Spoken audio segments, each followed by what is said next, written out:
자, 분해법 들어가겠습니다. 아마도 우리가 원가 방식 중에서 가장 어려운 논점이 뭐냐라고 물어본다면 아마 대부분 분해법을 손에 꼽을 겁니다. 자, 근데 이 분해법은요, 내용은 어렵다라고 하는데 그런데 사실은 우리 시험에서는 출제 가능성은 낮은 논점입니다. 왜냐하면 현업에서 사용하지 않는 방법이라고 했죠.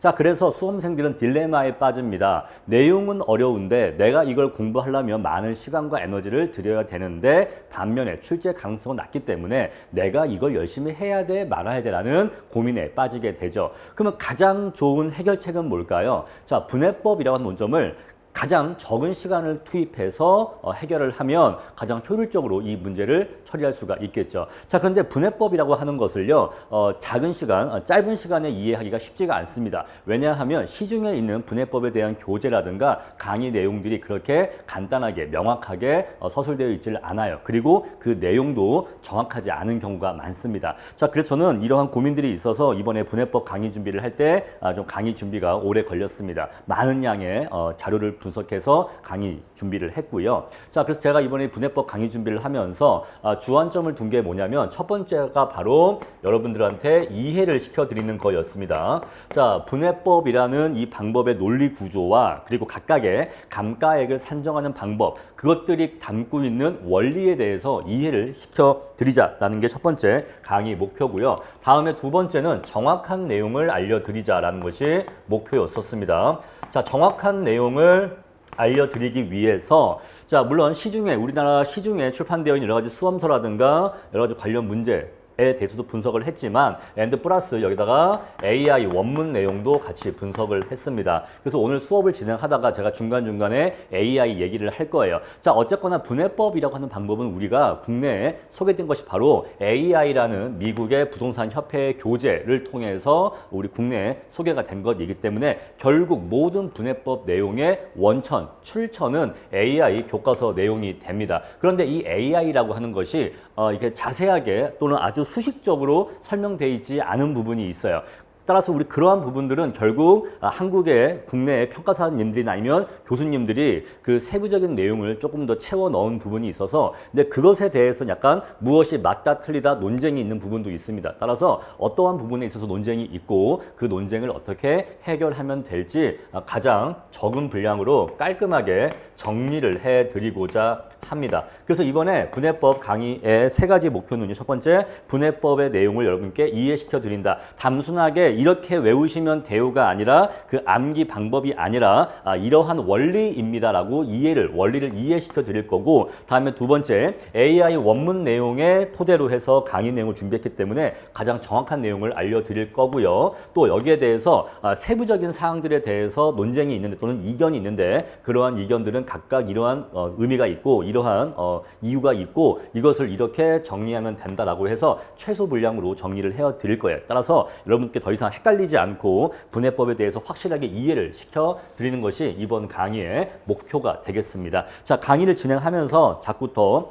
자세한 얘기 말씀드릴게요. 자, 분해법 이제 수업 들어가겠습니다. 자, 분해법이라고 하는 것은 이러한 방법이다라고 개념적인 나와 있어요. 읽어보시고요. 자, 우리 일단 먼저 분해법에 대해서 전반적인 오버뷰를 한번 하고 하나씩 세부적인 내용 들어가도록 하겠습니다. 자, 분해법은요, 감가 요인을 세 가지로 구분해서 물, 기, 경 감가 요인이 있죠. 각각의 감가 요인의 감가 수정액을 구해서 자, 이거 얼마, 이거 얼마, 이거 얼마 이런 식으로 각각의 감가액을 구한 다음에 이것의 총 합산으로서 전체 감가 수정액을 구하는 방법입니다. 여기까지는 다 알고 계시죠? 자, 우리 그랬을 때 물리적 감가는요, 세 가지 감가 항목으로 이루어진다라고 구분을 합니다. 자, 첫 번째가 바로 치유 가능 항목이고 자, 치유 가능하지 않으면 치유 불능 항목이에요. 단순하죠? 자, 치유 가능하면 치유 가능 항목이고 치유 가능하지 않으면 치유 불능 항목인데 치유 불능 항목은 그 항목이 단기 항목이냐 아니면 장기 항목이냐에 따라서 단기와 장기로 또 구분이 돼서 결국 총 세 가지의 감가 항목이 있습니다. 자, 각각의 감가 항목을 어떻게 감가하는 것인지는 우리 뒤에 가서 또 하나씩 살펴볼 거예요.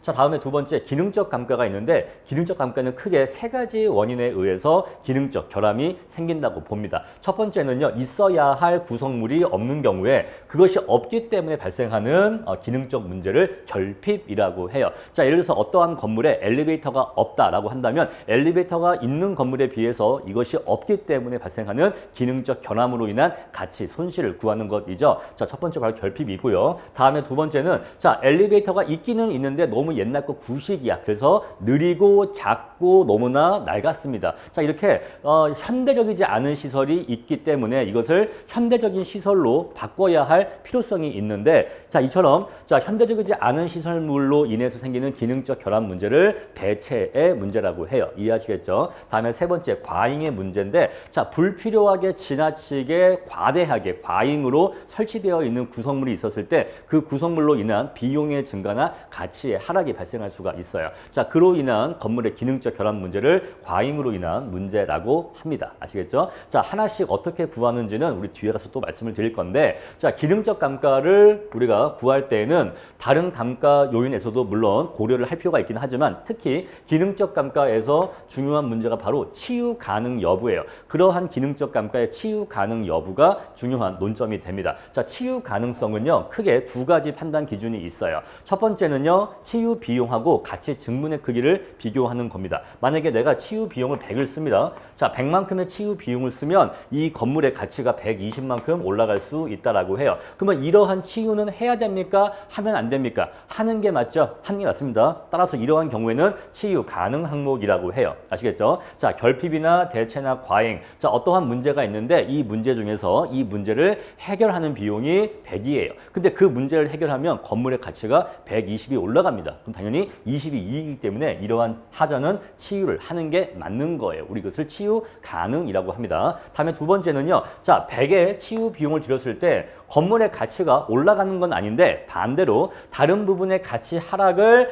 130만큼 방지할 수 있다고 해봐요. 자, 어떠한 하자가 있는데 이 하자를 치유하지 않으면 130만큼의 가치 하락이 발생한다고 합니다. 그러면 내가 100의 비용을 들여서 130만큼의 가치 하락을 방지하면 30만큼 내가 이익을 얻는 것이기 때문에 역시 이러한 하자 역시 치유를 해야 되는 치유가 가능한 하자가 되어서 이 두 가지 판단 기준에 의해서 치유 가능성 여부를 판단하게 되는데 자, 주로 우리 시험에서는 이 첫 번째 판정 기준을 주로 많이 물어본다라는 것이에요. 아시겠죠? 자, 그런데 이러한 치유 가능성 판단 기준은요. 자, 경제적인 측면에서의 판정 기준입니다. 근데 사실은 어떠한 하자가 치유 가능하냐, 치유 가능하지 않냐를 온전하게 전체적으로 파악하려면 사실은 자, 이거 말고도 물리적인 측면과 그리고 법적인 측면을 모두 고려해야 되는 겁니다. 자, 일단 요거는 우리가 설명을 했고요. 물리적인 측면, 다른 말로 기술적인 측면에서의 치유 가능성이란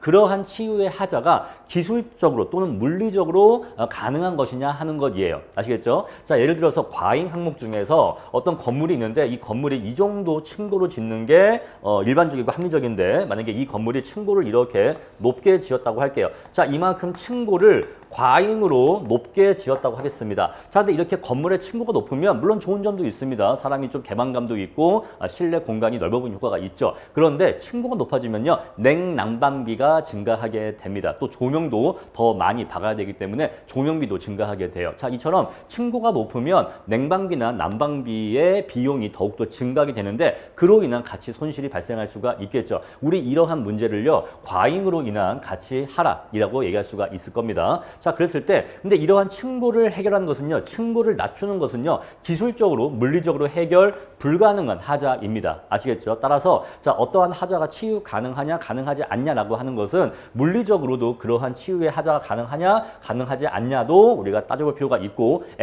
그러한 하자의 치유가 법적으로 허용되는 내용이냐 여부도 따질 필요가 있는데 우리 여기 법적인 내용은 우리 감정평가사 시험에서는 언급되지 않습니다. 따라서 자, 이론적으로는 법률적인 측면 그러한 하자의 치유 행위가 법적으로도 법률적으로도 허용되는 내용인가를 원래는 검토하는 게 맞는데 우리 시험에서는 우리는 경제적 측면의 전문가이기 때문에 법적인 문제는 물어보지 않는다. 따라서 이러한 측면도 고려할 필요가 있다라는 원칙적인 내용만 기억하고 실제 시험에서 나오지 않을 거다라는 거 이거 말씀드릴게요. 따라서 이론 과목 답안지에서 분해법을 쓴다면 자, 치유 가능성 판단은 물법경 측면에서 모두 판단이 이루어져야 되는데 있는데 특히 경제적 측면에서의 타당성 판단이 매우 중요하다 정도라고 쓰시면 답안지에 아주 무난하게 쓰시는 게 됩니다. 아시겠죠? 자, 그렇고요. 마지막으로 이제 경제적 감가라는 것이 있습니다. 자, 경제적 감가는 본건 부동산 자체의 문제가 아니라 부동산을 둘러싸고 있는 주변 환경의 문제 때문에 본건의 가치가 하락하는 현상을 경제적 감가라고 하는데 이러한 가치 하락은 토지에도 발생하기 때문에 이러한 경제적 감가를 건물과 토지로 나누어주는 배분의 문제가 발생하게 돼요. 따라서 경제적 감가는 요거 자체를 구하는 건 어렵지 않습니다. 이건 되게 쉽게 줘요. 요건 되게 쉽게 줍니다. 그런데 한 가지 논점이 뭐다? 요 감가를 토지와 건물에 배분하는 게 하나의 논점으로 숨어 있다라는 것이에요. 하지만 경제적 감가는 셋 중에서 가장 난이도가 쉽기 때문에 여러분들이 걱정하실 필요가 없습니다. 아시겠죠? 자, 난이도로 얘기한다면 기능적 감가가 가장 어렵고요. 그 다음에 물리적 감가가 어렵고 그 다음에 경제적 감가가 가장 쉽다. 이렇게 말씀드릴 수가 있어요. 아시겠죠? 자, 우리 이렇게 해서 아직 우리가 분해법에 대해서 본격적인 내용을 공부하지는 않았습니다. 하지만 분해법이 어떻게 이루어지는지 전반적인 오버뷰를 한번 살펴봤고요. 이제 요 다음 페이지, 다음 슬라이드부터 요 하나하나의 개별적인 항목들에 대해서 아주 자세한 내용을 공부하게 될 것이고 그러한 내용 공부한 다음에 관련 퀴즈 풀어봄으로써 분해법을 마스터하게 될 겁니다. 아시겠죠? 우리는 오늘 그러한 목표로 수업을 진행해 나갈 거예요. 자, 그럼 이제 첫 번째로 물리적 감가부터 내용을 나가도록 하겠습니다. 이제부터 본격적인 강의가 시작되는 것이고요. 자, 첫 번째로 물리적 감가부터 말씀드린다라고 말씀드렸습니다. 자, 볼게요. 어떠한 건물이 있다고 합시다. 자, 이 건물이요. 재조달 원가가 300이라고 할게요. 쉽게 이해하시죠? 자, 어떤 건물이 있는데 이 건물은 재조달 원가가 300이다라는 것이죠. 자, 근데 이 건물을 이제 우리가 주체와 부대로 나누려고 합니다. 그죠? 어떤 건물을 이루는 주체 부분이 있고 부대 부분이 있는데 요 전체 건물을 주체와 부대로 나눌 거예요. 자, 그런데 우리 있잖아요. 용어 정리 한번 하고 넘어갑시다. 자, 주체 부대라는 표현을 우리가 쓰는데 이것과 동일하거나 유사한 표현들이 있습니다. 첫 번째, 주체라는 표현은 우리가 내구성 항목이라는 표현도 같이 쓰고요. 또는요, 수명이 긴 항목이라는 말도 씁니다. 자, 부대 항목은요, 소모성 항목이라는 말도 쓰고 수명이 짧은 항목이라는 말도 씁니다. 아시겠죠? 따라서 요렇게는 다 동의어다라고 이해하시면 되고 요렇게 역시 또 이렇게 동의어다 이렇게 이해하시면 돼요. 아시겠죠? 자, 따라서 어떠한 교재, 그러니까 교재에 따라서 그리고 실무 문제에 따라서 어떤 교재는 주체 부대래, 어떤 교재는 내구성 항목과 소모성 항목이래, 어떤 교재는 또 수명이 긴 항목, 수명이 짧은 항목이래 라고 나와 있죠? 그럼 헷갈리죠? 헷갈릴 이유가 없다는 거죠. 왜? 요 세 개가 다 같은 말. 이렇게가 다 같은 말입니다. 여기 마지막 수명이 긴 항목, 수명이 짧은 항목은요. 미국 AI 교과서에 나와 있는 표현이에요. 따라서 원래 원문의 표현은 원래 사실은 수명이 긴 항목, 수명이 짧은 항목이 원래 맞아요. 맞는데 너무 말이 기니까 우리는 이러한 한자식 표현으로도 바꿔서 말을 씁니다. 아시겠죠? 따라서 국내에서는 수명이 긴 항목, 수명이 짧은 항목보다는 오히려 주체 부대 또는 내구성, 소모성 이라는 표현을 더 많이 쓴다는 것 입니다. 자, 다양한 용어가 혼재되어 있기 때문에 제가 먼저 용어 정리 먼저 말씀드린 거예요. 아시겠죠? 자, 그럼 이제 내용 들어갈게요. 자, 아까 말씀드렸다시피 이 건물은요, 전체 재조달 원가가 300인데 이제 이것을 주체와 부대로 나눌 거예요. 자, 나눠보니까 주체 부분이 200이고 부대 부분이 100이라고 합시다. 자, 괄호 안에 있는 숫자는 해당 부분의 재조달 원가라고 아까 말씀을 드렸죠. 이해하시겠죠? 자, 그래서 이 300이라는 건물은 주체 200, 부대 100이라는 이 두 부분의 합으로서 전체 건물 300이 만들어지고 있는 것입니다. 전혀 어렵지 않죠? 자, 넘어가겠습니다. 자, 이제는 주체와 부대만 남겨놓을게요. 어쨌거나 이것도 전체 건물 300과 똑같습니다. 자, 그런데 이제 우리가 자세히 관찰하니까 이 부대라고 하는 항목은요, 가만 보니까 하나의 항목, 단일 항목으로 이루어진 게 아니고 부대라고 하는 하나의 항목이 있는 게 아니고 이 안에 다양한 단기 항목들이 존재한다는 것을 알게 됐어요. 자, 우리는요, 이 사례에서는요, 사실 실제 건물은 수십 개 이상의 구성 항목들이 있겠지만 일단은 우리가 세 가지로만 나누어서 관찰하려고 합니다. 자, 이 전체 100이라고 하는 부대 부분은 사실 A, B, C 세 가지 구성 항목으로 이루어져 있는데 그 중에서 A라고 하는 부분은 재조달 원가가 50이고 B는 30이고 C는 20이어서 이 세 개를 다 합치면 이 건물의 부대 부분 100을 이룬다라고 해볼게요. 그렇죠? 자, 그리고 주체 부분은 그냥 D라고 우리가 같이 표현을 하겠습니다. 아시겠죠? 자, 사실은 주체 부분도 여러 가지 항목으로 나눠져 있는데 이 점에서 오해하시면 안 됩니다. 자, 주체 부분도 사실은 여러 개의 항목으로 이루어져 있어요. 기둥이라든가 건물의 기초, 기반이라든가 여러 가지 또 지붕 구조, 여러 가지 구성 항목들이 모여져 있기는 해요. 그런데 왜 부대 항목은 이렇게 제가 A, B, C로 여러 개로 나누고 주체는 왜 제가 여러 개의 항목으로 나누지 않았을까요? 왜냐하면요. 양자 사이엔 차이점이 있어요. 방금 제가 주체와 부대 설명할 때 주체는 뭐라고 했죠? 수명이 긴 항목이라고 했죠? 부대는 뭐라고 했죠? 수명이 짧은 항목이라고 했죠? 수명이 짧다? 대체 얼마나 짧아야 수명이 짧은 겁니까? 수명이 길다? 대체 얼마나 수명이 길어야 긴 겁니까? 여러분 보세요. 건물이 있는데 이 건물 전체에 경제적 내용 연수가 있죠. 건물 전체에 경제적 내용 연수가 있습니다. 자, 만약에 우리가 이것을 50년이라고 해볼게요. 일반적으로 철콘조 많이 가정하니까 50년. 그런데 이 건물의 안에 어떤 구성 항목이 있는데 이 구성 항목의 내용 연수는 15년이라고 합시다. 예를 들어서 어떤 천장에 달려있는 공기 정화 설비가 있는데 이거는 수명이 15년이라고 할게요. 그러면 이 어떠한 구성 항목의 수명은 건물 전체의 수명보다 짧습니까? 같습니까? 짧아요. 자, 이처럼 단순합니다. 건물 전체의 수명보다 그 내용 연수가 짧은 구성 항목을 우리는 부대 항목이라고 해요. 아시겠죠? 또는요, 수명이 짧은 항목이라고 합니다. 자, 우리가 수명이 짧다, 단기다, 부대다 라고 말하는 것은 건물 전체의 내용 연수보다 수명이 짧은 항목을 우리가 부대 항목이라고 하고 또는 수명이 짧은 항목이라고도 하고 또는 소모성 항목이라고도 하는 거예요.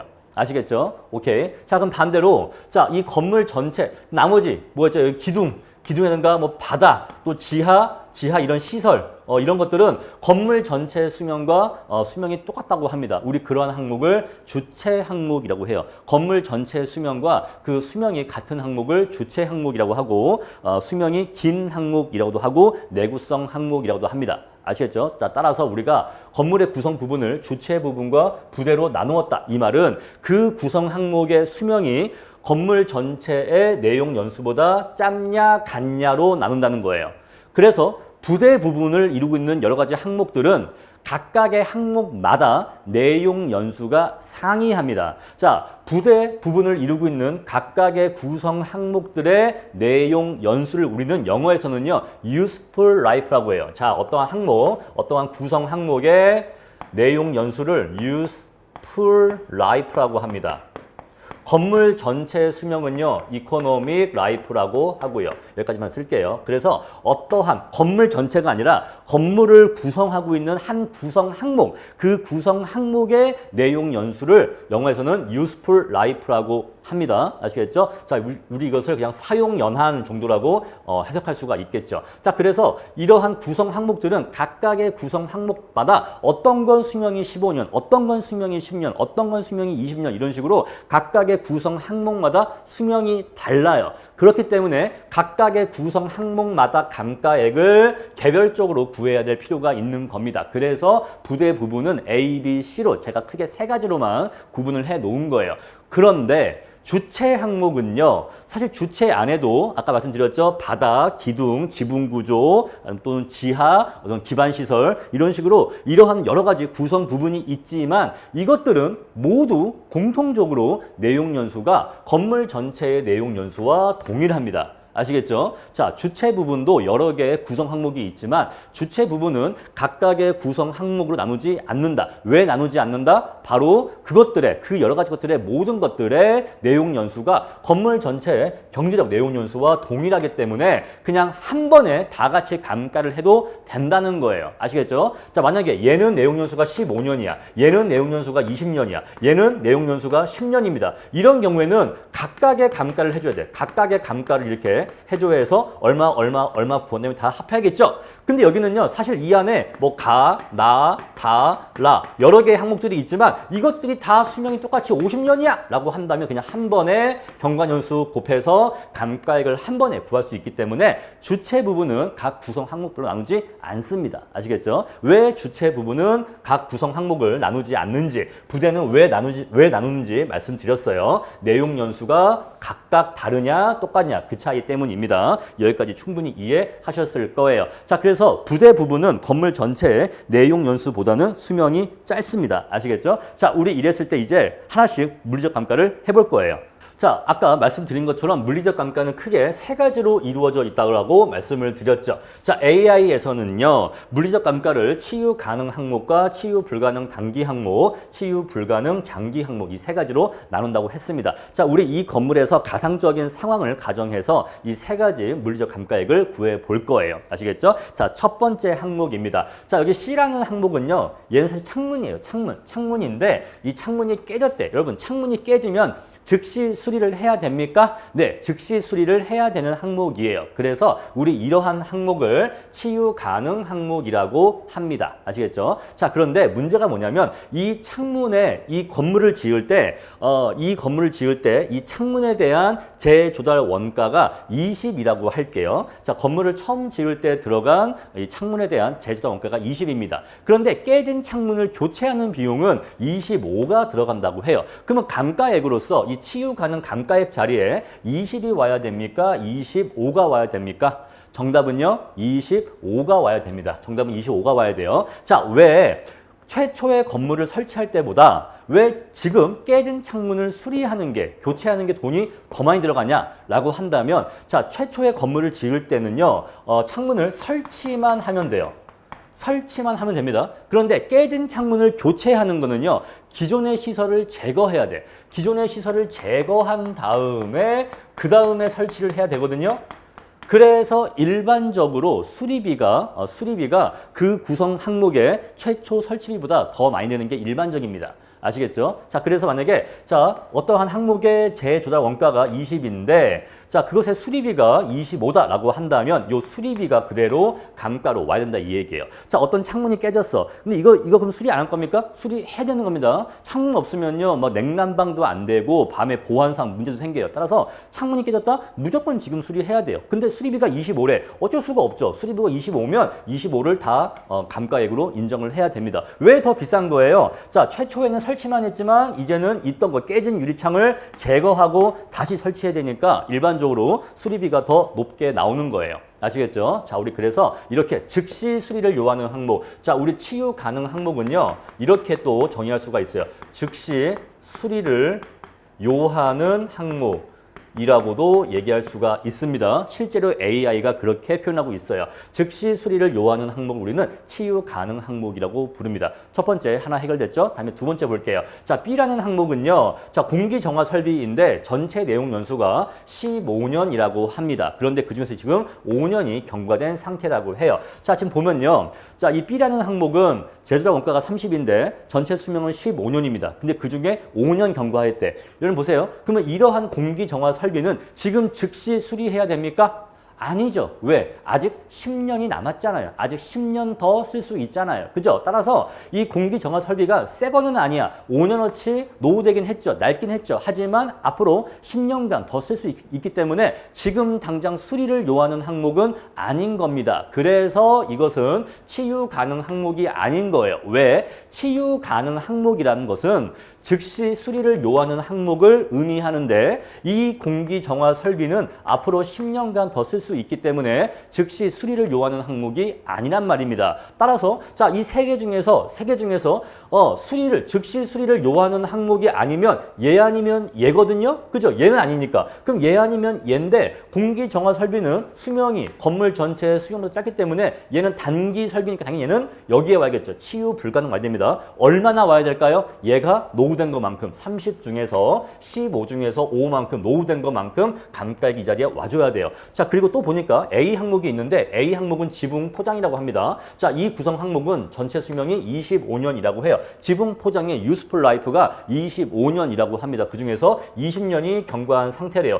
자, 또 제가 아까 말씀 안 드렸는데 이 건물의 전체 수명은 50년인데 그 중에서 20년 지난 건물이라고 저는 지금 가정하고 있습니다. 이 건물 전체가 전체 수명이 50년인데 현재 20년 경과한 상태라고 가정하고 있다는 점 말씀드릴게요. 자, 그래서 지붕 포장은 25년 중에서 20년이 경과한 상태입니다. 그럼 이 지붕 포장도요, 지금 즉시 수리를 요하나요? 지금 즉시 저거 교체해야 돼요? 그렇지 않죠. 왜? 아직 5년 더 쓸 수 있으니까. 그렇잖아요. 그죠? 따라서 자, 여기 전체 50 중에서 25년 중에서 20년 경과한 것만큼 감가를 해주면 됩니다. 그러면 요 B 항목과 요 A 항목의 치유 불가능 단기 항목의 감가액을 구하면 이렇게 구할 수가 있는 거예요. 첫 번째 요 A 항목은요. 자, 재주달 원가가 50인데 전체 수명은 25년이야. 너 그중에서 20년어치 감가됐네. 그렇죠? A 부분의 감가액 구했고요. 다음에 B 부분은요. 너 전체 30 중에서 15년 수명 중에서 5년만큼 너 경과했네. 너는 그러니까 이만큼 감가된 거야. 요거 얼마입니까? 요건 10이고 요거는 40이죠. 자, 따라서 전체 감가는 50이 나오게 됩니다. 치유 불가능 단기 항목은 50이 나오게 돼요. 자, 우리 여기서 뭘 알 수가 있죠? 치유 불가능 항목은 지금 즉시 수리를 요하는 항목이 아니라는 걸 알 수가 있죠? 아시겠죠? 자, 우리 한글 표현은요. 치유 가능, 치유 불가능 이라고 나와 있어서 치유를 할 수 있느냐, 할 수 없느냐처럼 표현하고 있지만 사실 이것의 진정한 의미는 지금 즉시 수리를 요하냐, 지금 즉시 수리를 요하지 않느냐라는 것을 알 수가 있어요. 아시겠죠? 그러니까 한글 표현과 헷갈리시면 안 돼. 자, 지금 즉시 수리를 요하는 항목은 치유 가능 항목인 거예요. 지금 즉시 수리를 요하지 않는 항목은 치유 불가능 항목이라 하는데 이 치유 불가능의 의미가 치유할 수 없다는 뜻이 아니야. 아시겠죠? 치유 불가능이란 치유할 수 없다가 아니라 지금 즉시 수리를 요하지는 않는다라는 겁니다. 조금 더 쓸 수 있다 이 얘기예요. 아시겠죠? 조금 더 쓸 수 있는 항목이니까 지금 당장 수리할 필요가 없다라는 뜻이에요. 아시겠죠? 그래서 이게 한글 표현하고 의미를 혼동하시면 안 됩니다. 자, 다음에 이제 치유 불가능 장기 항목의 감가를 구할 거예요. 자, 우리 이렇게 해서 우리 요거 두 개 합치면 뭐가 되는 거죠? 부대 부분의 총 감가액을 구한 겁니다. 그럼 이제 우리는 주체 부분의 감가를 구하면 돼요. 그죠? 근데 이 주체 부분은요, 아까 제가 말씀드렸습니다만, 전체 건물의 수명 50년과 동일한 수명을 갖죠. 자, 주체 부분의 수명은 건물 전체의 수명과 동일하기 때문에 주체는요, 50년의 전체 수명 중에서 20년이 경과한 상태니까, 자, 여기에 대해서 주체 부분의 감가액을 구하면, 너 원래 제주다 원가 200에다가 50년 중에서 20년어치 감가가 됐네? 라고 한다면 80이라는 숫자가 나오게 될 겁니다. 그렇겠죠? 자, 우리 이렇게 해서 이 건물의 사례에서 치유 가능 감가액이 얼마고 치유 불가능 감가가 각각 얼마고 치유 불가능 장기가 얼마인지를 구했어요. 자, 다시 한번 우리가 리마인딩 하자면 자, 여기에서 치유 가능 부분에서 자, 그 부분에 재조달 원가가 있고 그 부분에 수리비가 있었을 때 이 수리비가 그 구성 부분에 재조달 원가를 넘어선다고 해도 이 부분에는 수리비가 온다는 겁니다. 아시겠죠? 이 부분에는 수리비가 온다는 거, 실제 수리비가 온다는 거, 그게 포인트이고요. and 두 번째는 뭐가 포인트입니까? 치유 불가능 단기 항목에서는요. 자, A 부분에 대한 감가액과 B 부분에 대한 감가액을 각각 구했는데 왜 각각 구했다? 각 구성 항목의 내용 연수가 상이하니까. 자, A 항목은 수명이 25년짜리고 B 항목은 수명이 15년짜리이기 때문에 자, 각각 감가를 구해야 했다 이 얘기예요. 아시겠죠? 그것이 경과한 것만큼. 자, 우리 이러한 세부 감가액은요. 내용 연수법으로 감가를 합니다. 아시겠죠? 자, 그런데 치유 불가능 장기 항목은 주체 부분에 대한 감가액인데 주체 부분은 건물 전체의 내용 연수와 동일하기 때문에 주체 부분을 이루고 있는 여러 가지 구성 항목들은 각 개별적으로 감가액을 구할 필요가 없다라는 것이죠. 아시겠죠? 자, 우리 여기까지 공부를 했습니다. 오케이. 자, 근데 이제 우리가 조금만 더 내용을 심화시키고자 합니다. 자, AI에 나와 있는 내용은 여기까지입니다. AI는요. 여기까지 내용만 서술하고 있어요. 근데 우리 한국의 감정평가사님들과 교수님들은 AI보다 훨씬 더 똑똑하기 때문에 미국 사람들보다 훨씬 더 똑똑하기 때문에 부분술이라는 문제까지도 더 개념을 심화시켰어요. 그러니까 AI 원문에는 없지만 우리 한국의 평가사님들과 교수님들이 부분술이 개념까지 논의를 확장시켰다는 것입니다. 그걸 이제 설명을 드릴게요. 자, 보시면요. 여기 B 부분. 방금 저기 다른 건 다 똑같은데 여기 B 부분만 차이점이 발생하는 거죠. 자, 만약에 우리가 공기정화 설비가 있다고 합시다. 근데 이 공기정화 설비가 만약에 이 건물이 3층짜리 건물이라고 해볼게요. 1층, 2층, 3층 이렇게 설치가 되어 있는데 그 중에서 1층이 1층께 망가졌다고 할게요. 그리고 2층과 3층은 망가지지 않았다고 하겠습니다. 자, 이렇게 부분적으로 자, 부대 항목인데 그 부대 항목의 일부분이 망가졌을 수가 있죠. 여러분 우리가 건물 위에 천장 보시면요 시스템 에어컨이 있는데 이 방의 시스템 에어컨 괜찮은데 저 방 건 망가지고 그럴 수 있잖아요. 그래서 자 시스템 에어컨 자체는 부대 항목이야. 그런데 어느 방 건 망가지고 또는 어느 층 건 망가지고 다른 방이나 다른 층 건 멀쩡할 수 있잖아요. 그럼 우리는 그 부대 항목 중에서 그 망가진 그 부분만 수리해야 되거든요. 지금 우리는 그거를 얘기하고 있는 것입니다. 자 그래서 자 이 공기 정화 설비가 건물 3기층에 설치되어 있었는데 그 중에서 1층 게 망가지고 2, 3층 거는 멀쩡하게 남아있다고 할게요. 그러면은 전체 30이 각 층마다 10씩 재조달 원가가 쪼개지겠죠. 그러한 상황을 한번 가정해 봅시다. 자, 원래 B가 30이었는데 이게 3계층에 있다 보니까 한 층당 10씩 재조달 원가가 있다라고 할게요. 그랬을 때, 자, 1층 건 망가졌어. 1층 건 망가졌으니까 요 B 부분이 즉시 수리를 요합니다. 그러겠습니까? 자, 1층이 지금 공기 정화가 안 된대. 그러면 지금 1층에 있는 이 공기 정화 설비는 지금 즉시 수리해야 돼요? 네, 지금 즉시 수리를 해야 되죠. 따라서 지금 요 부분에 대한 수리비는 즉시 수리를 요하는 항목이기 때문에 치유 가능 항목의 감가액이 되는 겁니다. 자, 그래서 아까는 치유 가능 감가액이 요 깨진 창문 수리비 25만 있었죠. 그런데 이제는 요 1층 공기 정화 설비에 대한 수리비 얼마죠? 15래. 얘는 재조달 원가는 10이지만 수리비도 15가 된다고 합니다. 왜? 있던 걸 또 떼어내고 수리를 해야 되니까 수리비가 약간 더 든대. 그래서 이제는 치유 가능 항목의 감가액이 요렇게 되는 거예요. 플러스 15가 더 달라붙는 겁니다. 자, 요걸로 바뀌는 겁니다. 아까 얘는 뭐였죠? 아까 얘는 치유 불가능 단기 항목이었어. 근데 얘가 왜 위로 올라갔죠? 바로 요 부분은 이제 즉시 수리를 요하는 항목이 됐으니까. 아시겠죠? 자, 그래서 이처럼 단기 항목이라고 해도 망가지거나 또는 그것의 수명이 100%에 이르게 되면 그것은 즉시 수리를 요하는 항목으로 바뀌게 됩니다. 아시겠죠? 자, 그래서 자, 아까는 이게 없었지만 이번에는 요 1층 부분의 공기 정화 설비는 즉시 수리를 요하기 때문에 요 부분으로 수리비가 이렇게 와줘야 되는 거예요. 아시겠죠? 그럼 이제 치유 불가능 단기 항목도 변화가 있겠죠. 그럼 이제 B 부분은요. 이제 얘는 됐어요. 이제 얘는 이걸로 처리했으니까 이제 B 부분의 감가액은 요 나머지 2층과 3층, 나머지 요 2층과 3층에 대한 감가액만 구하면 되는 겁니다. 자, A 부분은 아무런 변화가 없죠. A 부분은 아까와 동일한데 여기 B 부분만 변화가 생기는 겁니다. B 부분은요. 남아있는 2층과 3층에 대해서만 감가를 해주면 되는 거예요. 아시겠죠? 근데 요 20이라는 숫자가 물론 여기가 20이니까 바로 20이 오지만 요 20을 다르게 쓰면 사실은 요 20이 30 빼기 10이라는 것을 아시겠습니까? 30 빼기 10. 그러겠죠? 30 빼기 10이 바로 20입니다. 원래 전체가 30이었죠? 30이었는데 요 부분의 10을 빼고 나니까 나머지 20만 온 거잖아요. 자, 그런데 요 30은 뭐죠? 다시 쓸게요. 여기다가 30 빼기 10인데 요 30은 뭘 의미하죠?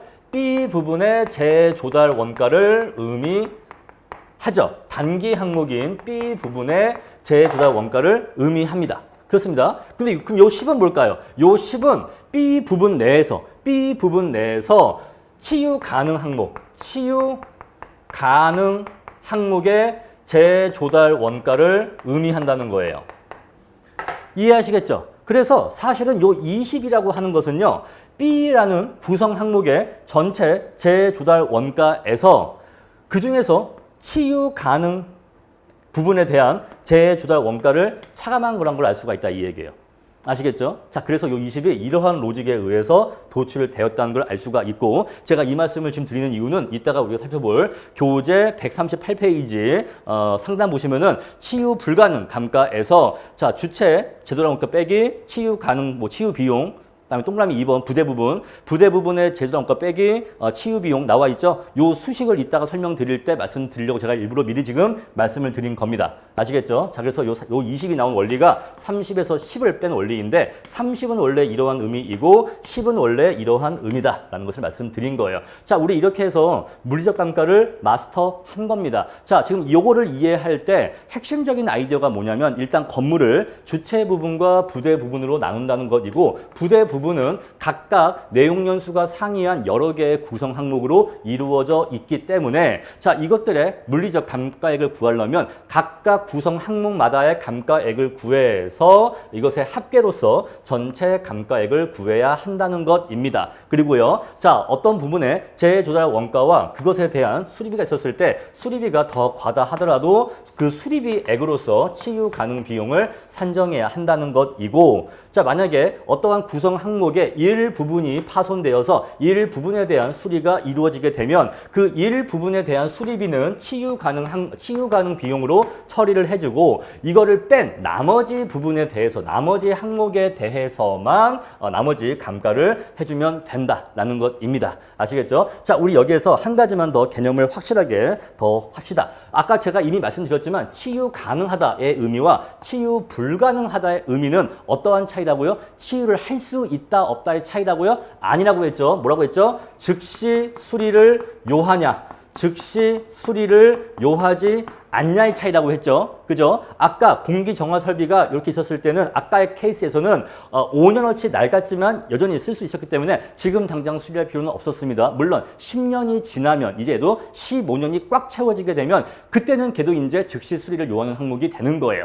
근데 아직은 5년밖에 안 되기 때문에 원래는 아직은 즉시 수리를 요하는 항목이 아니었습니다. 그런데 이 공기정화 설비가 1층, 2층, 3층으로 부분적으로 이렇게 나누어져 있는데 그중에서 1층 게 망가졌다 라고 한다면 1층만은 즉시 수리를 해야 되는 상황이 발생한 거죠. 그러면 이 1층에 대한 수리비는 치유 가능 비용으로 처리를 하게 되고 나머지 2층, 3층에 대해서는 원래 로직대로 감가액을 처리한다 이 얘기예요. 아시겠죠? 자, 우리 이렇게 해서 물리적 감가가 어떻게 처리됐는지 그 개념을 제가 하나의 가상적 상황을 설정해서 설명을 드렸습니다. 자, 그럼 이제 우리가 AI를 같이 보면서 AI에서는 어떻게 하고 있는지 설명을 드리려고 해요. 제가 일부러 저의 강의 내용이 저의 어떤 주관적인 판단이 아니라 AI 기본서에 근거한 내용이란 것을 말씀드리기 위해서 제가 화면에 AI 실제 내용을 캡처를 떠서 올려놨습니다. 지금 보시면은 세 번째 C 항목에 줄 가 있죠. 그거는 각각의 구성 항목의 재조달 원가를 의미합니다. 마지막에 2줄에 있는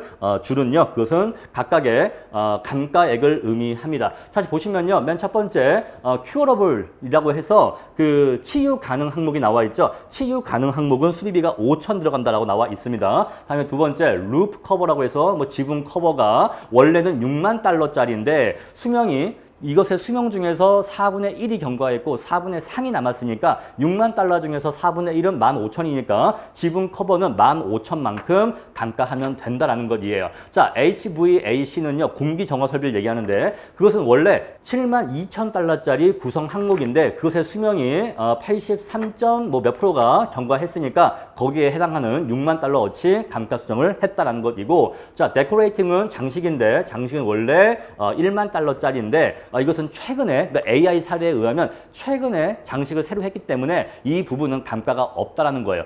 최근에 장식을 새로 했다 이 말은 경과 연수가 0이다라는 얘기죠. 따라서 감가액이 없다. 따라서 이렇게 각각 감가액을 구해주는 거고, 맨 마지막 항목은요. Long Lives Item이라고 해서 장기 수명 항목을 얘기하고 있습니다. 자, 지금까지 얘기한 저 앞에 있는 치유 가능 항목과 Decorating까지가 다 어떤 항목이에요? 부대 항목이야. 수명이 짧은 항목입니다. 근데 이 건물의 전체 제조달 원가는 80만 불이거든요. 이 80만 불에서 5천 불, 6만 불, 7만 2천 불, 만 불을 빼주면 그러고 남는 게 바로 장기 항목인 65만 3천 불이 나오게 되는 거예요. 근데 이 65만 3천 불은 이 건물 자체 내용 연수를 전체 연수를 100년이라고 가정하더라고요. AI에서는. 그래서 자, 100년 중에서 25년 경과한 건물이니까 25%만큼 감가됐으니까 65만 3천 곱하기 25%에서 감가액을 구하고 있습니다. 자, 우리 이렇게 해서 마지막 줄 보시면요. 그래서 치유 가능 항목은 감가가 5천이고 그 다음에 지붕 커버, 공기 정화, 데코레이팅 요거 세 개 합치면 치유 불능 단기 항목은 7만 5천 감가액 나오게 되고요. 마지막 치유 불능 장기 항목은 감가액이 16만 3,250불이 나오게 되는데 이것이 도출된 원리가 뭐냐?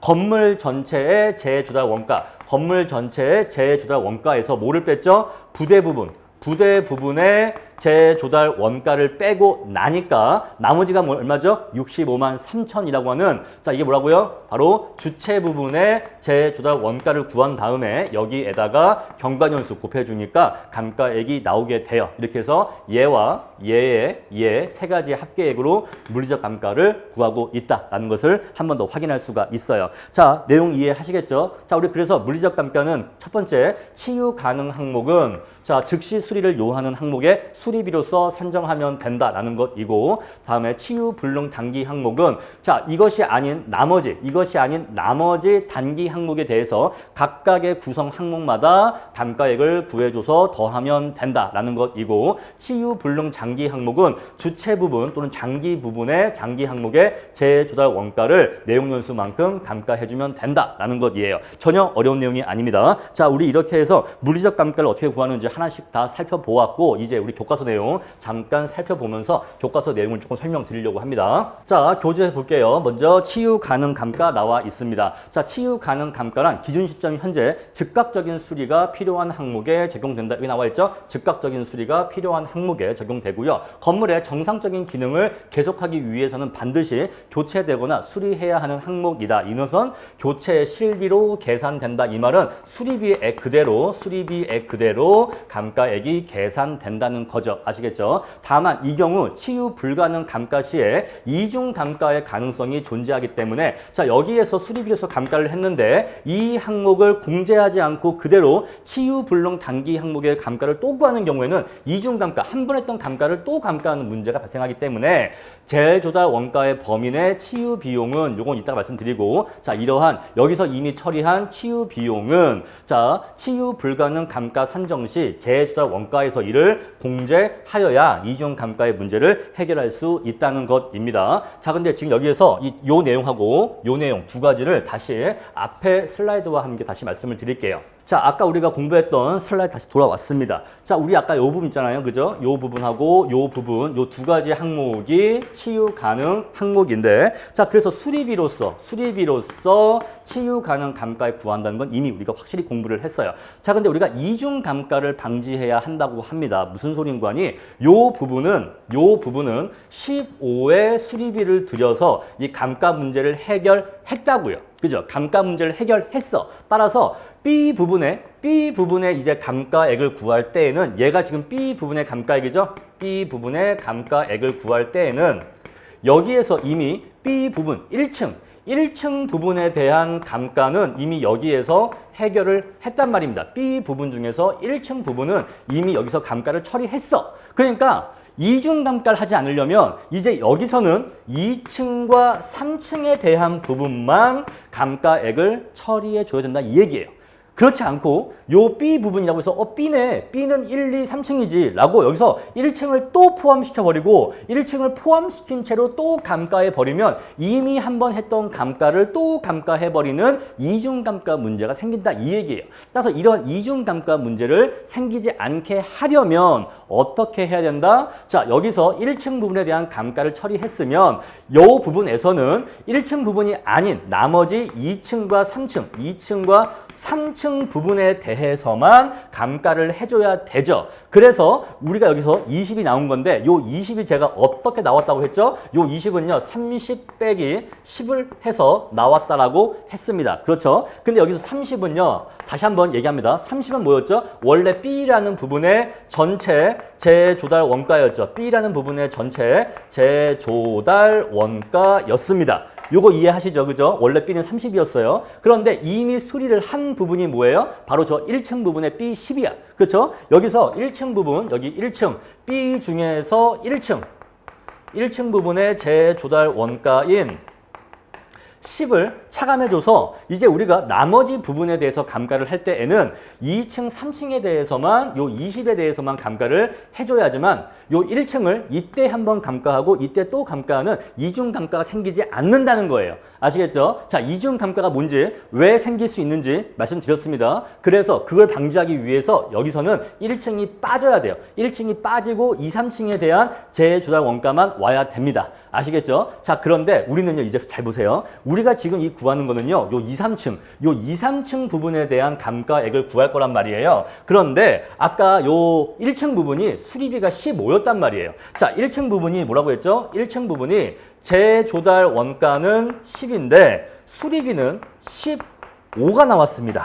자, 그랬을 때 30에서 10을 빼야 돼요? 아니면 30에서 15를 빼야 돼요? 요게 문제가 된다 이 얘기예요. 요게 문제가 된다. 근데 우리 교재에 어떤 표현 나와 있죠? 재조달 원가를 상한으로 하는, 즉 재조달 원가 범위 내의 치유비용 나와 있죠? 다시 재조달 원가를 범위 내로 하는, 이것을 넘지 않는 범위 내인 수리비로서 감가액을 계산한다고 했죠?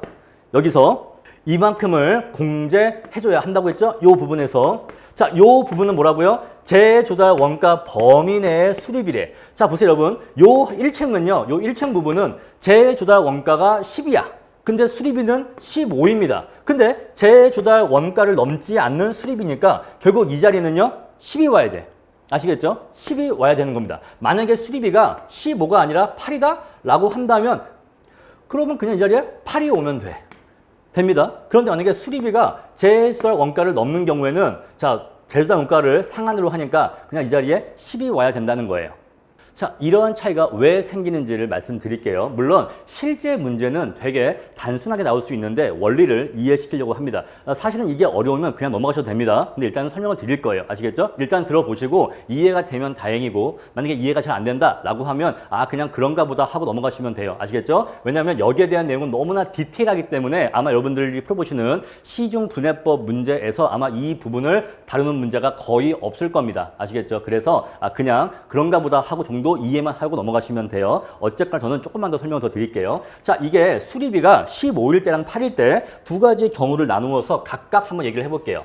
자, 수리비가 15 그리고 수리비가 8일 때 두 경우를 나누어서 얘기를 해보겠습니다. 자, 먼저 수리비가 15일 때야. 수리비가 15일 때는 여러분 보세요. 원래 10짜리인데 재조달 원가가 10짜리인데 15의 비용을 들여서 수리했다라고 하는 것은 요 부분을 전체적으로 다 수리했다는 걸 의미하는 거예요.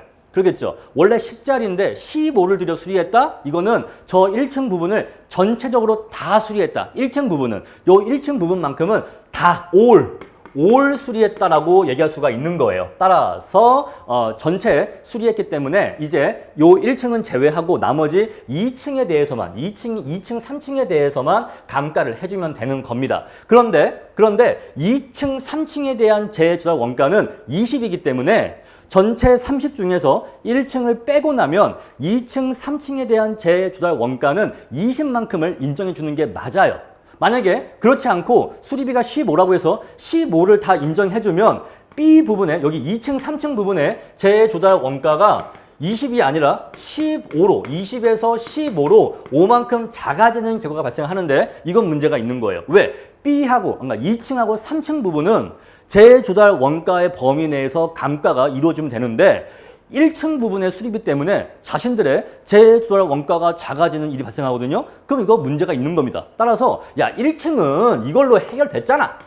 1층이 10짜리인데 15만큼 비용 들여서 수리했으면 1층은 완벽하게 수리가 끝났고 이제 1층은 끝났잖아. 1층은 끝났으니까 이제 2층, 3층에 대해서만 경과년수만큼 감가를 해주면 돼. 그런데 2층, 3층 부분에 재조달 원가는 20이기 때문에 20에 대해서 감가를 해주는 게 맞단 말이에요. 그래서 이러려면은 자, 수리비가 요 1층 부분에 재조달 원가 10을 넘는다 하더라도 10까지만 여기서 공제를 해주는 게 맞는 거예요. 여기서는. 그러니까 여기서는 15를 한 게 맞아. 왜? 요 1층을 수리하는데 수리비 15가 들어갔으니까 여기서는 수리비가 들어가는 게 맞다고요. 아시겠죠? 여기에서는 수리비가 들어가는 게 맞아. 아시겠죠? 수리를 하려면 즉시 수리를 요하는데 즉시 수리를 하려면 15의 비용이 들어가니까. 그렇죠? 그런데 여기에서 뺄 때에는 15를 빼는 게 아니라 10만 빼야 된다고요. 10만 빼야 돼. 왜요? 얘 때문에 2층과 3층의 재조달 원가의 크기가 영향받으면 안 되는 거예요. 1층은 끝났어. 1층은 수리가 끝났다니까요. 그러니까 1층은 잘라내고 이제 우리는 2층과 3층만 따지면 되는 거예요. 아시겠죠? 그래서 이 자리에는 15가 아니라 10이 들어가야 된다 이 얘기예요. 아시겠죠? 그래서 수리비가 재조달 원가를 넘는 경우에는 재조달 원가의 범위 내다 이 말은 이것을 상한으로 한다 이 얘기예요. 아시겠죠? 1층에 수리비가 많이 나왔다고 해서 2층, 3층에 재조달 원가가 작아진다는 건 문제가 있는 거예요. 그쵸? 사실은 서로 관계없는 일인데 야 1층에서 수리비가 많이 나왔으니까 2층, 3층에 재조달 원가가 감소했어. 이거 말이 돼요? 말이 안 돼. 아시겠죠? 자 10자리를 15를 들여서 수리했으면 너는 끝났어. 오케이. 1층은 이제 다 해결됐고 이제 요 1층 부분의 공기 정화 설비는 완전히 새 거가 된 거야. 오케이 됐고 이제 나는 2층, 3층만 감가해 주면 돼 라는 것이라서 여기 10을 뺀다 이 얘기예요. 자 중요한 거 수리비는 15를 뺀다. 그죠? 수리비는 15다. 하지만 요 부분에서 B 전체의 재조달 원가에서 1층 부분을 빼줄 때에는 1층 부분의 재조달 원가를 상한으로 하는 수리비만큼을 빼준다 이 얘기예요. 아시겠죠? 자, 두 번째. 자, 수리비가 재조달 원가보다 작을 때, 자, 요거 이하일 때, 그때에는 자, 만약에 얘가 8이다 라고 한다면 이 자리에 8이 옵니다. 일단 이게 8이 오는 거예요. 왜? 수리비가 8이라네. 수리비가 8이면 즉시 수리를 요하면 얘가 지금 8이라면서요? 그럼 8 들여서 즉시 수리하면 돼. 그러니까 치유 가능 여기 비용 역시 8로 바뀌게 되겠죠. 전혀 어렵지 않죠. 근데 이때는요. 이 자리에요. 10이 아니라 8이 와야 돼요. 이때는 10이 아니라 8이 옵니다. 아시겠죠? 왜 그러냐? 여러분 보세요. 아까 10자리를 15를 들여서 수리했다? 이 말은 이 1층 부분 전체에 대해서 싹 깔았다라는 걸 의미하는 거예요. 아시겠죠? 근데 10자리를 8을 들여 수리했다? 이 말은 8만큼은 수리했는데 이만큼은 수리를 하지 않았고 놔뒀다는 걸 의미하는 거예요. 이해하시겠습니까? 자, 10자리를 15를 들여서 수리했다 이 말은 완벽하게 다 바꾼 거야. 요 10자리를 10에 대한 부분을 완벽하게 all U로 다 수리한 걸 의미하죠. 오케이? 그런데 10자리를 8의 비용 들여서 수리했다? 라고 하는 것은 요 10자리를 all U로 수리한 게 아니고 수리는 했는데 이만큼은 수리가 되지 않고 남아있는 거죠. 이해하시겠습니까? 10 중에서 8 들여 수리했다? 이 말은 이만큼은 수리가 되지 않고 남았다는 걸 의미하는 거예요. 이해하시겠죠? 자, 그래서 이것을 굳이 그림으로 표현한다면 이렇게 표현하면 어떨까 싶어요. 좀 지울게요. 너무 더러우니까. 자, 10 중에서 8만큼 수리했다? 이 말은 자, 요만큼은 놔두고 요 이만큼을 놔두고 나머지는 요 부분에 대해서는 U로 수리했다라고 이해할 수가 있겠죠. 이해하시겠습니까? 따라서 여기 1층 부분에서 요 남아있는 이만큼은 2, 3층과 같이 묶어서 감가를 해줘야 되는 거예요. 로직 이해하시겠죠? 아시겠죠? 자, 10자리를 8 들여 수리했다? 그 말은 이만큼은 남았다는 걸 얘기하는 거야. 그래서 이 남아있는 이만큼은 원래 남아있는 2층, 3층과 같이 묶어서 감가를 이렇게 해서 감가를 해줘야 되는 겁니다. 그래서 이때에는 8이 와야 돼. 이때는 8이 오게 되면 이제 얘가 22가 돼. 그때는 얘가 22가 되는 겁니다. 이해하시겠죠? 자, 그래서 여기 표현이 이러한 경우를 모두 포괄할 수 있도록 재조달 원가 범위 내의 수리비라고 얘기한 거야. 그러니까 쉽게 얘기하면 이 자리에 뭐가 온다? 수리비가 온다. 수리비가 오는데 이 수리비가 그 부분에 재조달 원가를 넘지 않을 때는 그냥 수리비가 오면 돼. 그런데 재조달 원가를 넘을 때는 이것을 한도로 하는 수리비가 온다 이 얘기예요. 즉 재조달 원가가 온다 이 얘기입니다. 아시겠죠? 자, 이렇게 해서 왜 이러한 표현이 왔는지에 대해서 설명을 해드린 거예요. 아시겠죠? 그런데 여러분들 보시는 그 시중의 대부분의 실무서들은 여기에 대해서 이렇게 언급이 되어 있지 않습니다. 이 부분에 대해서 설명이나 표현이 되어 있지를 않아요. 그래서 이 부분이 왜 이런 표현이 왔는지를 제가 세세하게 설명을 드린 겁니다. 그리고요, 시중에 이 분해법 문제를 보면요, 어떻게 문제를 주는지 아세요? 이렇게 골치 아픈 문제를 회피하기 위해서 원래 이 부대 부분은 각 구성 항목별로 내용 연수가 상이하기 때문에 각각 감가액을 구한 다음에 다 합산을 해야 되거든요. 우리 아까 AI표 봤잖아요. AI표는요. 아까 뭐라고 했어요? 치유 가능 항목 5,000불, 그 다음에 지붕, 그 다음에 공기 정화, 그 다음에 데코레이팅 이렇게 해서 각각의 구성 항목마다 감가액 구한 다음에 합산하고 있잖아요. AI는 그렇게 해야 된다라고 말하고 있어요. 왜? 그게 맞는 거야. 왜? 부대 항목은 각각의 구성 항목의 내용 연수가 상이하기 때문에 통으로 부대 부분을 한 번에 통으로 구한다? 이거는 말도 안 되는 소리예요. 그런데 여러분들이 푸시는 시중 실무 문제는 이 분해법 문제에 있어서 이러한 골치 아픈 논의를 회피하기 위해서 그냥 부대 부분은 얼마입니다. 그리고 여기 치유 가능은 예를 들어 한 500만 원입니다. 500만 원. 근데 부대 부분의 제조작 원가는 7,300만 원입니다. 라고 준 다음에 자, 4,300인데 그 중에서 치유 가능이 500만 원입니다. 그러면 치유 불가능 단기 항목의 감가액은 7,300 빼기 300 빼기 500 한 다음에 곱하기 자, 전 내용 연수가 15년인데 그 중에 5년 경과했습니다. 이렇게 해서 그냥 한 번에 통으로 구하게 해요. 자, 통으로 구하면 되는 거예요? 안 되는 거예요? 안 되는 겁니다. 원래는 안 되는 거예요. 그래서 AI에서는 각 구성 항목마다 내용 연수가 상이하기 때문에 각각의 구성 항목마다 감가액을 구해서 이것들의 합계로서 구해야 한다라고 얘기하고 있는데 우리 실무 교재나 실무 문제에서는 그냥 이게 너무 골치 아프고 잘 모르겠으니까 그냥 통으로 줘버리는 거예요. 통으로 줘서 자, 전체 부대 부분 제조작 원가에서 자, 치유 가능 요거 금액 준 다음에 요거 빼고서 그냥 내용 연수로 그냥 한 번에 구하게 합니다. 아마 여러분들이 지금 가지고 계시는 실무 교재 한번 보세요. 이렇게 되어 있나 안 되어 있나? 이렇게 되어 있는 문제가 대부분이다라는 거예요. 그래서 제가 굉장히 힘들었지만 제가 지금 거의 요것만 지금 한 30분 넘게 설명하고 있는데 30분에 걸려서 왜 이러한 논리가 성립하는지를 자세히 엄밀하게 말씀드린 거예요. 아시겠죠? 그래서 자, 이 수리비가 그 항목의 제조작 원가를 넘는 경우와 넘지 않는 경우가 있는데 각각 어떻게 처리하면 되는지. 자, 근데 이 자리에 수리비가 온다는 건 똑같아. 이건 아무런 문제가 안 됩니다. 다만 이 자리에서 빼기 이 부분, 빼기 요 부분을 뺄 때 요 부분에 수리비가 올 거냐 아니면 제조작 원가가 올 거냐에 대해서 두 가지 경우가 있고 두 가지 각각 어떻게 쓰면 되는지 말씀을 드린 거예요. 자, 일단 이 정도만 할게요. 이렇게 해서 물리적 감가를 어떻게 구하는지 충분히 말씀드렸고 이제 우리 다시 교과서 들어가겠습니다. 자, 우리 이렇게 해서 아까 이 교과서의 이 문장이 무슨 뜻인지 다 말씀을 드렸습니다. 이중감가의 문제가 뭔지 그리고 왜 제조작 원가 범위 내의 치유 비용인지 다 말씀을 드렸어요. 넘어가고요, 이제. 자, 우리 그래서 이제 수식이 이렇게 나옵니다. 자, 주체가 나오는데 먼저 부대 먼저 할게요. 자, 부대 부분의 단기 항목은요. 자, 지금 즉시 수리를 요하는 항목은 아니라고 했죠. 단기 항목이기는 한데 지금 즉시 수리를 요하지 않는 항목이라고 했습니다. 따라서 자, 부대 부분의 제조작 원가에서 자, 그 치유 가능 항목이 있었으면 제조작 원가 범위 내 치유 비용을 빼줌으로써 그 나머지 제조작 원가에 대해서 경과 연수만큼 감가하면 된다. 이제 이 수식 이해하시겠죠? 자, 근데 이제 또 한 가지 문제가 있는데 여기 장기 부분에 대한 감가액을 구할 때 여기 주체 부분의 제조작 원가에서 역시 동일하게 제조작 원가 범위 내 치유 비용 나와 있죠. 그러나 곱하기 경과연수 하고 있습니다. 자, 그런데 요거는 요 말씀을 드릴게요. 자, 요 부분은요. 요거는 예외적이야. 요 부분은 예외적입니다. 예외적. 그럼 요 부분은요. 요 부분은 일반적이에요. 요 부분은 일반적.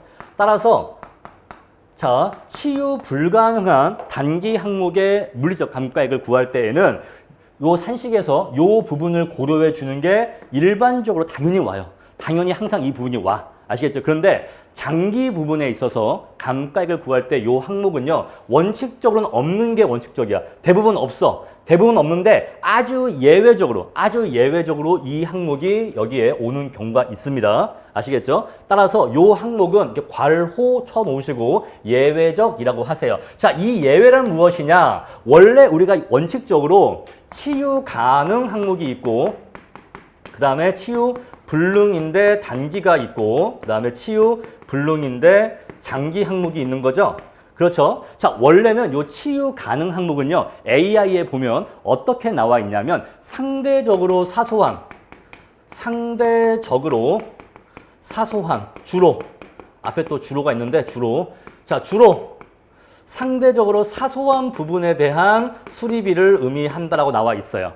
아시겠죠? 자, 일반적으로 항상 그런 건 아닌데 대부분은 뭐 깨진 창문 또는 이 도어락 망가진 거, 이 문고리 망가진 거 뭐 이 정도로 아주 사소한 것들에 대한 치유 비용을 얘기한다라고 나와 있어. 근데 주로라는 말은 반드시란 말은 아니죠. 예외가 있다는 거죠. AI에는 여기에 대한 예외도 서술하고 있습니다. 자, 어떠한 예외가 있냐면 아주 예외적인 상황이긴 하지만 내력벽이 손상되어서 즉시 수리를 요하는 경우도 존재할 수는 있다라고 했어요. 무슨 소리야? 자, 내력벽이라고 하는 것은 건물의 주체 부분이야. 건물의 끝까지 같이 가는 부분인데, 자, 예외적으로 뭐 지진이 있다거나 아니면 자, 이렇게 피로티 구조의 건물인데 이렇게 기둥 위에 이렇게 집을 지은 차가 이렇게 주차하는 이러한 구조의 주택인데 주차를 하다가 잘못해갖고 차가 이렇게 기둥에 그냥 박아버렸어. 그래서 기둥 하나가 이렇게 막 무너지려고 하는 상황을 칩시다. 그러면 안전 문제 때문에